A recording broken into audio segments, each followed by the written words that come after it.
Vijay Sai Reddy. Thank you, Vice Chairman, sir. Sir, this bill would bring two important reforms. One, it enables the transparency and accountability. And secondly, it creates further trust on the Indian medical sciences.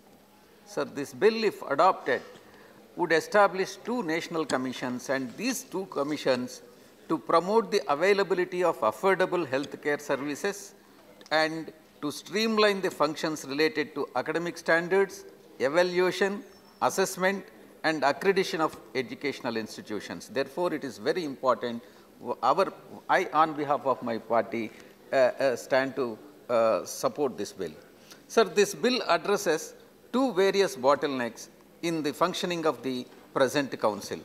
Sir, this bill also addresses the issue of supply of doctors as it promotes equity by ensuring adequate supply of quality medical professionals, and secondly enforces high ethical standards. Sir, I have few suggestions to be made to the Honorable Minister.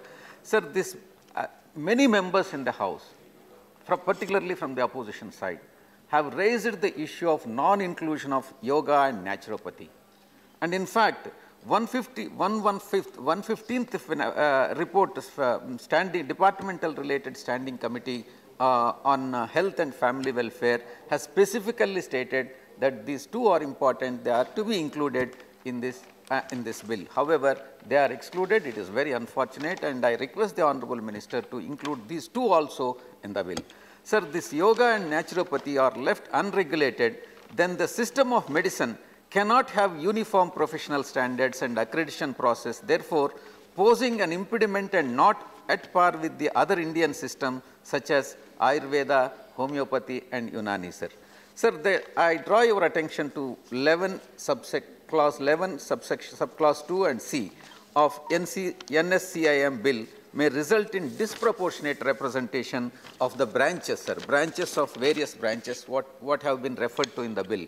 Sir, therefore, the state-wise, instead of state-wise representation, the state-wise representation may be converted into subject-wise representation from each of the state, so that each branch of medicine, that is yoga, that is each branch of medicine, there are various branches stated here. Each branch of the medicine is proportionately represented from that state or union territory. Sir, the need to address there is last point, sir. There is a need to address quackery most effectively. I draw your attention to section 33, subsection 1 of NCISM dilutes the entire system that is being created.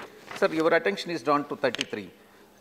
I am reading in verbatim. No person other than a person who is enrolled in the state register or the national register, as the case may be, shall practice. Sir, now there is a provision to that.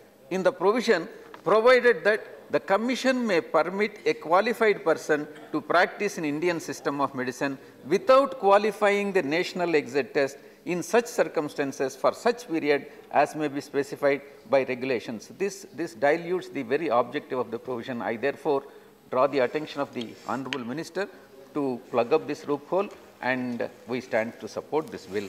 Thank you very much, sir. Thank you. Thank you.